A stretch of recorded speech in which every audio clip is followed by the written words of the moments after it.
الحمد لأهله والصلاة على أهلها. أما بعد فأعوذ بالله من الشيطان الرجيم. بسم الله الرحمن الرحيم. والذين يؤذون رسول الله لهم عذاب أليم. صدق الله العظيم. اللهم صل على سيدنا ومولانا محمد وبارك وسلم. قرآن کریم کی ایک آیت کریمہ اس وقت آپ کے سامنے ذکر کی ہے. اس میں اللہ تبارک و تعالیٰ نے بہت بڑی بات جو ہے ذکر کی ہے کہ اللہ کے نبی صلی اللہ تعالیٰ علیہ وسلم کو اگر کوئی تکلیف پہنچاتا ہے تو اللہ تبارک و تعالیٰ ان کو دردناک عذاب دے گا. اس کا تذکرہ اللہ تبارک و تعالیٰ نے اس آیت کریمہ کے اندر فرمایا ہے. اب دیکھیے جناب نبی کریم سرور دو عالم صلی اللہ تعالیٰ علیہ وسلم کی شان میں گستاخی کے واقعات آئے دن بڑھتے جا رہے ہیں اور اللہ کے نبی صلی اللہ تعالیٰ علیہ وسلم کے متعلق بے شمار لوگ غلط باتیں جو ہے بکتے رہتے ہیں، جن کے دلوں پر پردے پڑے ہوئے ہیں، جن کے دلوں کے اندر بیماریاں ہیں. لیکن اس وقت ہمیں یہ دیکھنا ہے کہ جب اللہ کے نبی کی شان میں گستاخی کی جاوے تو اس موقع پر ایک مسلمان کا فریضہ کیا بنتا ہے، ایک ایمان والے کا، ایک نبی کے امتی کا، نبی پر ایمان لانے والے کا، نبی کا کلمہ پڑھنے والے کا فریضہ کیا بنتا ہے، اس کو ہمیں سمجھنا ہے. دیکھیے اللہ کے نبی صلی اللہ تعالیٰ علیہ وسلم پر اعتراض دو طرح کے کیے جاتے ہیں. ایک اعتراض تو اللہ کے نبی علیہ الصلوۃ والسلام پر یہ کیا جاتا ہے اور گستاخی اس طریقے سے کی جاتی ہے کہ اللہ کے نبی صلی اللہ تعالیٰ علیہ وسلم نے متعدد نکاح فرمائے، ایک سے زائد آپ نے شادیاں فرمائی. اور دوسرا اعتراض اللہ کے نبی علیہ الصلوۃ والسلام پر یہ کیا جاتا ہے کہ آپ علیہ الصلوۃ والسلام نے حضرت عائشہ صدیقہ رضی اللہ تعالیٰ عنہا کے ساتھ جو ہے 6 سال کی عمر میں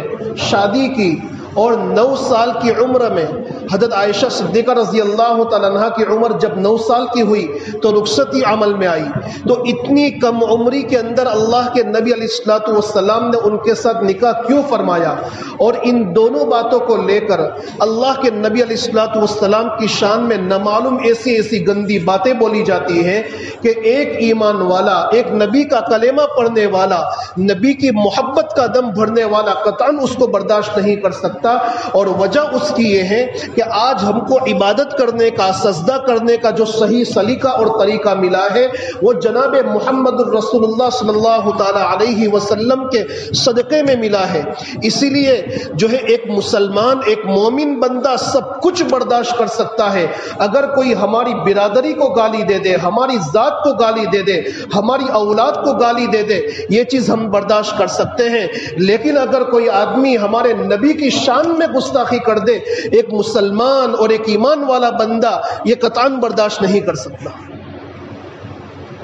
اسی لیے ہمیں اس کو سمجھنا ہے کہ اس کے پیچھے حقیقت کیا ہے اور قانون کی حد میں رہ کر اس کے لیے ہم جتنی کارروائی کر سکتے ہیں. ایک مومن بندے کی دینی اور ایمانی غیرت کا تقاضا ہے کہ اس کو کرنا چاہیے، بڑھ چڑھ کر اس کو حصہ لینا چاہیے.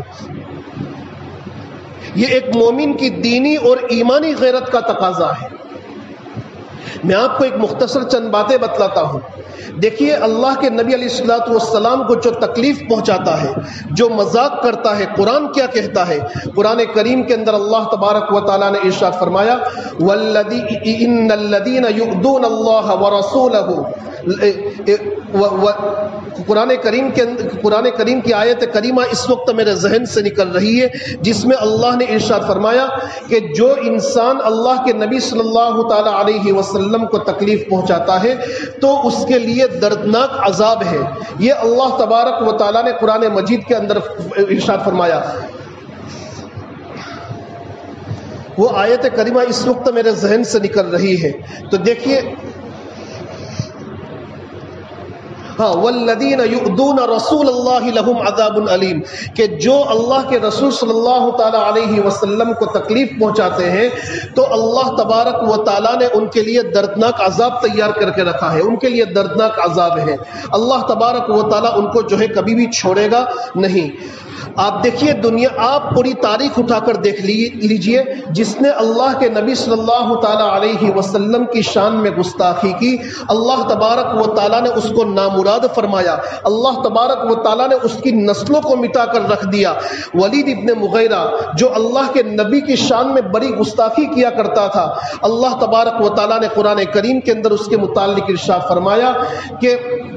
حماز مشاء بنمیم مناع للخیر معتد اثیم عتل بعد ذلک الزنیم، کہ یہ انسان ذلیل ہے، بھلائی سے روکنے والا ہے، چغل خوری کرنے والا ہے، دوسروں کا عیب بیان کرنے والا ہے۔ یہ ساری باتیں اللہ کے نبی نے، اللہ تعالیٰ نے اس کے متعلق قرآن کریم میں ارشاد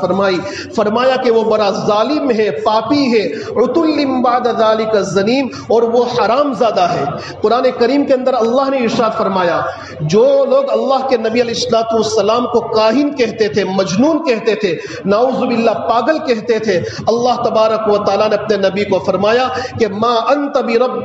بنعمت ربک بکاہن ولا مجنون وان لک لاجرا غیر ممنون وانک لعلی خلق عظیم۔ آپ کو پریشان ہونے کی ضرورت نہیں، اللہ تبارک و تعالیٰ نے آپ کو وہ مقام عطا فرمایا ہے کہ آپ جو ہے اخلاق کے اعلیٰ پیمانے پر ہے، اور جہاں اللہ کا نام لیا جائے گا وہیں پر اے نبی آپ کا نام لیا جائے گا۔ اللہ تبارک و تعالیٰ آپ کے تذکرے کو بہت بلند کرنے والا ہے۔ وَرَفَعْنَا لَكَ ذِكْرَكَ، اور جن لوگوں نے اللہ کے نبی کی شان میں گستاخیاں کی، اللہ تبارک و تعالیٰ نے ان کو بالکل ختم کر کے رکھ دیا۔ ابو جہل اللہ کے نبی کی شان میں بڑی گستاخی کیا کرتا تھا، حتیٰ کہ اس نے اللہ کے نبی کے متعلق کہا کہ اگر نبی کعبۃ اللہ کے قریب سجدہ کریں گے تو نعوذ باللہ وہ یہ بکواس کرتا تھا کہ میں اللہ کے نبی کی گردن کو اپنے پاؤں سے رون ڈالوں گا۔ اللہ کے نبی علیہ الصلوۃ والسلام نے ارشاد فرمایا کہ اگر وہ میرے قریب بھی آئے گا تو فرشتے اس کے ٹکڑے ٹکڑے کر ڈالیں گے۔ اور جب یہ بات اس نے ابو جہل نے سنی تو وہ غصے کے مارے بےہودگی کے عالم میں زور سے کہنے لگا کہ اے محمد تمہیں پتا ہے، تم جانتے ہو میرے پاس بہت بڑی جماعت ہے اور اس کا میں چیئرمین ہوں، اس کا میں امیر ہوں۔ اللہ تبارک و تعالیٰ کی غیرت جوش میں آئی، اللہ تبارک و تعالیٰ نے آیت کریمہ نازل فرمائی کہ فَلْيَدْعُ نَادِيَهُ سَنَدْعُ الزَّبَانِيَةَ، اپنی بڑی جماعت پر فخر ہے، ان تمام کو بلا لے، ہم بھی اپنے پیادوں کو بلا دیں گے، وہ جو ہے بلا لیں گے۔ اللہ نے ارشاد فرمایا لَإِن لَّمْ يَنْتَهِ لَنَسْفَعًا بِالنَّاصِيَةِ نَاصِيَةٍ كَاذِبَةٍ خَاطِئَةٍ، کہ اگر یہ اپنی اس بری حرکت سے باز نہیں آیا تو ہم اس کی پیشانی کو پکڑ کر گھسیٹیں گے، ایسی پیشانی جو جھوٹی ہے اور خطاوار ہے۔ اسی طریقے سے ابو لہب جو اللہ کے نبی کا چچا تھا، اللہ کے نبی علیہ الصلوۃ والسلام نے صفا پہاڑی پر چڑھ کر لوگوں کو اللہ کے دین کی طرف دعوت دی اور ایک اللہ کی طرف بلایا، تو اس مجمع میں اللہ کے نبی کا چچا ابو لہب کھڑا ہوا اور کھڑے ہو کر یہ اللہ کے نبی کی شان میں گستاخی کرتے ہوئے یہ کہنے لگا تبا لک لہذا جمعتنا یا محمد، اے محمد تیرا ستیہ ناز ہو، نعوذ باللہ، کیا تو نے ہم کو اسی لیے جمع کیا تھا؟ اللہ تبارک و اللہ کے نبی علیہ الصلوۃ والسلام اللہ کے بڑے محبوب تھے۔ اللہ تبارک و تعالیٰ کی غیرت جوش میں آئی اور اللہ تبارک و تعالیٰ نے فوراً جبرائیل امین کو بھیجا اور آیت کریمہ نازل ہوئی تبت یدا ابی لہب وتب ما اغنی عنہ مالہ وما کسب، کہ ابو لہب جو ہے برباد ہو چکا، اس کے ہاتھ اور پاؤں ٹوٹ جاوے، اور اتنا ہی نہیں اس کی بیوی اللہ کے نبی کی شان میں بڑی گستاخی کیا کرتی تھی، اللہ کے نبی علیہ الصلوۃ والسلام کو تکلیفیں پہنچایا کرتی تھی۔ اللہ تبارک و تعالیٰ نے اس کے متعلق بھی نبی کی محبت میں قرآن میں کہہ دیا، جس کو رہتی دنیا تک کے لوگ جو ہے پڑھتے رہیں گے اور اپنے دلوں کی بھڑاس کو نکالتے رہیں گے۔ سیصلی نارا ذات لہب وامرأتہ، کہ بھڑکتی ہوئی شعلے والی آگ کے اندر جہاں ابو لہب داخل ہوگا وہیں پر اس کی بیوی بھی داخل ہوگی۔ اور اللہ کے نبی علیہ الصلوۃ والسلام کی دو صحابزادی، ان کا نکاح ابو لہب کے دونوں بیٹوں سے ہوا تھا، ابھی رخصتی نہیں ہوئی تھی، لیکن جیسے ہی اللہ کے نبی نے جو ہے نبوت کا اعلان کیا، لوگوں کو ایک اللہ کی طرف بلایا، ابو لہب نے اللہ کے نبی کی شان میں گستاخی کرنے میں کوئی کسر نہیں چھوڑی، فوراً اپنے بیٹوں کے پاس گیا اور یہ کہا کہ تم دونوں اللہ کے نبی کی بیٹیوں کو طلاق دے دو، اگر تم نے طلاق نہیں دی تو میرا تمہارے ساتھ کوئی رشتہ نہیں ہے۔ دونوں بیٹوں میں سے جو ہے دونوں بیٹوں نے طلاق دے دی، لیکن ایک نے تو صرف طلاق دینے پر اکتفا کیا اور آگے کوئی گستاخی والا قدم نہیں اٹھایا، لیکن جو دوسرا بیٹا تھا قریباً عقبہ اس کا نام ہے، تو اس نے جو ہے صرف طلاق نہیں دی، طلاق دینے کے ساتھ نعوذ باللہ چہرے انور صلی اللہ تعالی علیہ وسلم پر تھوک دیا۔ اللہ کے نبی کی شان میں بڑی گستاخی۔ اللہ تبارک و تعالیٰ نے نبی کی زبان پر جملہ جاری فرمایا، اللہم سلط علیہ کلبا من کلابک، یا اللہ تیرے کتوں میں سے ایک کتا اس پر مسلط کر دے۔ اب ابو لہب کے اندر بھی ڈر پیدا ہو گیا کہ لسان نبوت صلی اللہ تعالی علیہ وسلم سے یہ جملہ نکلا ہے، اب میرا بیٹا برباد ہو کر رہے گا۔ دشمنوں کو بھی یقین تھا، پھر بھی اللہ کے نبی کی شان میں گستاخی کرتے تھے۔ اسی لیے جب ملک شام کے سفر میں تھا تو لوگوں سے رات میں سونے کے وقت کہا کہ میرے بیٹے کو درمیان میں سلایا جاوے، مجھے ڈر لگ رہا ہے کہ کہیں اللہ کے نبی کی بد دعا کی بنیاد پر کوئی جانور اس کو جو ہے ہلاک اور برباد نہ کر دے۔ چنانچہ جب رات میں سونے کا وقت آیا تو اس کو درمیان میں سامان کے اوپر سلایا گیا اور سائڈ پر دوسرے لوگ سو گئے اور پھر اپنی سواریاں کھڑی کی گئی۔ رات کے وقت جو ہے ایک شیر کے گرجنے کی آواز آئی، اس کے بدن میں حرکت پہ اس کا ہاتھ جو ہے کانپنے لگا، لرزنے لگا، اور اس کے ہاتھ میں جو لقمہ تھا وہ منہ تک جانے کے لیے تیار نہیں۔ لوگوں نے کہا کہ کیا بات ہے؟ کہنے لگا کہ اللہ کے نبی کی بد دعا کا ڈر لگ رہا ہے۔ جب وہ سو گیا تو وہ بھیڑیا آیا، وہ شیر آیا، اس نے سارے لوگوں کو سونگا، پھر اخیر میں چھلانگ لگا کر وہ ابو لہب کے بیٹے کے پاس گیا اور اس کے سر کو تن سے جدا کر دیا۔ اللہ کے نبی کی شان میں جتنے لوگوں نے گستاخی کی ہے کوئی نہیں بخشا گیا۔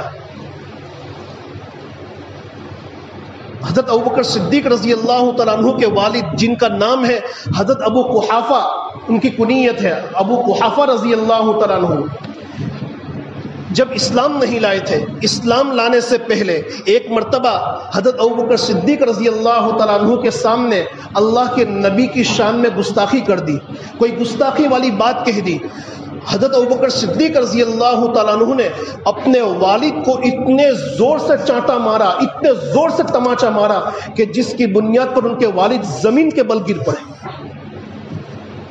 آپ دیکھیے حضرت ابوبکر صدیق رضی اللہ تعالیٰ عنہ جن کے متعلق اللہ کے نبی نے فرمایا کہ ارحم امتی بی امتی ابو بکر، جو خطبے کے اندر پڑھا جاتا ہے کہ میری امت میں سب سے زیادہ اگر کوئی رحم دل انسان ہے تو حضرت ابوبکر صدیق رضی اللہ تعالیٰ عنہ ہے۔ باوجود اتنے رحم دل ہونے کے اللہ کے نبی کی شان میں اتنی گستاخی کی بھی برداشت نہیں کر سکے۔ ان کے بیٹے عبد الرحمن صلح حدیبیہ کے بعد انہوں نے اسلام قبول کیا۔ اسلام لانے کے بعد ایک مرتبہ اللہ کے نبی حضرت ابوبکر صدیق سے کہنے لگے کہ ابو جان، ایک مرتبہ جنگ میں آپ میرے سامنے آ چکے تھے اور جو ہے لیکن میں آپ کو چاہتا تو اپنی تلوار سے آپ کا سر قلم کر دیتا، لیکن چونکہ میں نے باپ ہونے کا لحاظ کر دیا اور آپ پر تلوار نہیں اٹھائی۔ حضرت ابوبکر صدیق رضی اللہ تعالیٰ عنہ نے فرمایا کہ اگر تو میرے سامنے آ جاتا تو میں بیٹا ہونے کا لحاظ نہ کرتا اور تیرا سر جو ہے قلم کر دیتا، اس لیے کہ تو میرے نبی کے مقابلے میں آیا تھا۔ باوجود رحم دل ہونے کے نبی کی شان میں کوئی گستاخی برداشت نہیں۔ حضرت جو ہے عبداللہ ابن حذافہ رضی اللہ تعالیٰ عنہ، ان کا واقعہ بڑا مشہور ہے کہ جب عیسائیوں نے انہیں قید کر لیا اور سارے لوگوں کو قید کر لیا تو ان سے سب سے پہلے تو ان کے سامنے جو ہے اور انہیں عیسائیت مذہب قبول کرنے پر مجبور کیا اور ان کے سامنے جو ہے تیل گرم کیا گیا۔ تیل جب کھولنے لگا تو اس کھولتے ہوئے تیل کے اندر کچھ مسلمانوں کو ڈالا، اور ڈالنے کے بعد اب حضرت عبداللہ سے وہ عیسائی لوگ کہہ رہے ہیں کہ آپ عیسائی مذہب قبول کر لیجئے ورنہ آپ کو اس کے اندر ڈالا جائے گا۔ اس وقت حضرت عبداللہ رضی اللہ تعالیٰ عنہ کی آنکھوں میں آنسو تھے، اور کہ تو وہ جو ہے کافر لوگ یہ سمجھے، عیسائی لوگ یہ سمجھے کہ ان کے دل میں ڈر پیدا ہو گیا۔ حضرت عبداللہ نے کہا کہ میں اس لیے میری آنکھوں میں آنسو جاری نہیں ہوئے کہ میں ڈر گیا ہوں، بلکہ مجھے جو ہے اس افسوس ہو رہا ہے کہ میرے پاس جو ہے ایک ہی جان ہے، کاش ایسی 100 جانیں ہوتی تو ایسی ساری کی ساری جانیں اللہ کے نبی کے نام پر میں قربان کر دیتا۔ جب رومیوں نے جب ان کا یہ جذبہ دیکھا تو وہ بھی حیران رہ گئے۔ انہوں نے کہا کہ اس سزا سے ان کا کچھ بگڑنے والا نہیں ہے۔ فوراً انہوں نے یہ کہا کہ اگر تم ہمارے سردار کو بوسہ دے دو تو ہم تمہیں معاف کر دیں گے۔ حضرت عبداللہ نے کہا کہ دیکھو 80 صحابہ اللہ کے نبی کے یہاں موجود ہیں، اگر تم ان کو چھوڑنے کا معاہدہ اور وعدہ کرتے ہو تب جا کر میں تمہارے سردار کو بوسہ دوں گا۔ صرف 80 صحابہ کی جان کو بچانے کے لیے ان کے سردار کو بوسہ دیا۔ جب حضرت عمر فاروق رضی اللہ تعالیٰ عنہ کے دور میں یہ واقعہ پیش آیا تھا، حضرت عمر فاروق رضی اللہ تعالیٰ عنہ کو پتا چلا، شہر سے باہر نکل کر جو ہے ان کا استقبال کیا اور ان کی پیشانی کو چوما۔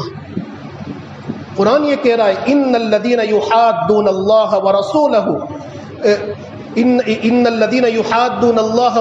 کتب اللہ لاغلبن انا ورسلی۔ اس سے پہلے کی آیت کریمہ کے اندر ہے کہ جو اللہ اور اس کے رسول کی مخالفت کرتا ہے تو وہ اذلین اولئک فی الاذلین، کہ وہ ذلیل ترین لوگوں میں سے ہے، وہ ذلیل ترین لوگوں میں سے ہے۔ یعنی جو اللہ کے نبی کی شان میں گستاخی کرے گا تو اس کو یقیناً دنیا کے اندر ذلیل ہونا ہی ہے اور ان کی نسلیں برباد ہونی ہی ہے۔ لیکن میرے بھائیوں، ہمیں کیا کرنا ہے؟ ایسے موقع پر ہمیں سب سے پہلا کام یہ کرنا ہے کہ ہم جناب محمد الرسول اللہ صلی اللہ تعالی علیہ وسلم کی سیرت طیبہ کو عام کریں۔ ہم اپنے گھریلو زندگی کے اندر روزانہ کم از کم آدھا گھنٹہ اپنی اولاد کو، اپنے گھر والوں کو جمع کر کے اللہ کے نبی کی سیرت کو پڑھیں، تاکہ گھر والوں کو پتا چلے کہ اللہ کے نبی کی مکی حالات کیسے تھے، نبوت ملنے کے پہلے کے حالات کیسے تھے، بعد میں حالات کیسے تھے، اور نبی جن کی زندگی پڑھی جاتی ہے اور جن کے جیون کو جو ہے بار بار پڑھا جاتا ہے، ان کی محبت اور ان کی عظمت دل میں پیدا ہوتی ہے۔ اللہ کے نبی کی سیرت کا گھر میں مطالعہ ہوگا، اللہ کے نبی کی سیرت کو پڑھو گے تو یقینی طور پر اللہ کے نبی کی محبت پیدا ہوگی، اور جب محبت پیدا ہوگی تو نبی کی سنتوں پر چلنا آسان ہو جائے گا۔ آج کسی سے پوچھا جاوے کہ اللہ کے نبی کو نبوت کتنے سال کی عمر میں ملی، اللہ کے نبی کا نسب نامہ کیا ہے، اللہ کے نبی کے گھر والوں کے نام کیا ہے، اللہ کے نبی کی اولادیں کتنی ہیں، ہم مسلمانوں میں سے کسی کو پتہ نہیں۔ اور اگر پوچھا جاوے کرکٹروں کے، ایکٹروں کے، ان کے حالات زندگی کیا ہے، ان کی ساری ہسٹری ہمیں معلوم ہے۔ میرے بھائیوں، یہ بہت بری چیز ہے، ہم نے سیرت کو چھوڑا، اللہ کے نبی کے طریقے کو چھوڑا، تو پھر ان لوگوں کی جرأت ہوتی ہے کہ آئے دن اللہ کے نبی علیہ الصلوۃ والسلام پر اپنی زبانوں کو جو ہے لمبا کرتے ہیں۔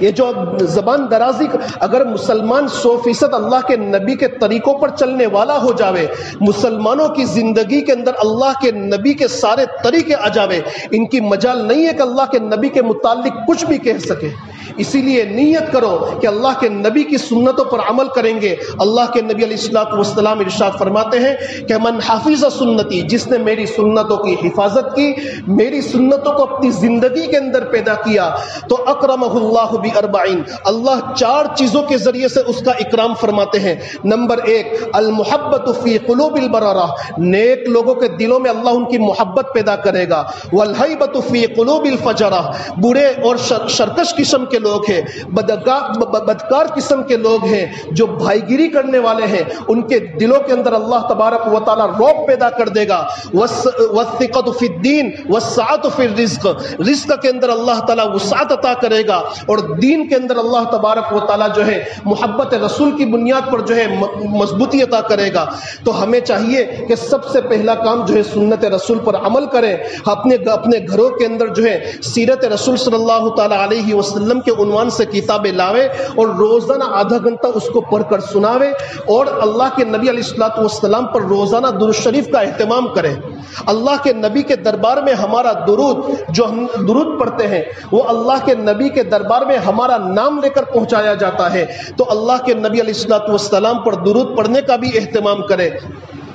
اب دیکھیے اللہ کے نبی علیہ الصلوۃ والسلام نے اتنی جو شادیاں کی ہے تو اس کی بنیادی وجہ کیا ہے؟ دوسرا اعتراض جو کفار کی طرف سے کیا جاتا ہے کہ حضرت عائشہ صدیقہ رضی اللہ تعالیٰ عنہا کی 6 سال کی عمر میں شادی ہوئی اور 9 سال کی عمر میں رخصتی ہوئی، تو اتنی صغر سنی میں، کم سنی میں شادی کرنے کی کیا وجہ تھی؟ ان کی ساری تفصیلات انشاءاللہ اب جو ہے میں اگلے ہفتے ذکر کروں گا، اگلی مجلسوں میں ذکر کروں گا کہ اللہ کے نبی نے کون سی بیوی کے ساتھ کتنے سال کی عمر میں شادی کی اور ان کے ساتھ شادی کرنے کا مقصد کیا تھا، وہ ہر جو ہے انشاءاللہ آئندہ ساری مجلسوں میں اس کا تذکرہ ہوگا۔ تو اور اس کو غور سے سنیں، اور غور سے سننے کے بعد ہمارے جو غیر مسلم بھائی ہیں ان لوگوں تک پہنچاوے۔ بہت سے ہمارے مسلمان بھائی بھی ان سوالات کے اندر جو ہے تذبذب کے اندر ہے، تو انشاءاللہ ان کے اشکالات بھی دور ہو جائیں گے۔ اللہ تعالیٰ نبی کی محبت ہمارے قلوب کے اندر پیدا فرماوے۔ وآخر دعوانا ان الحمد للہ رب العالمین۔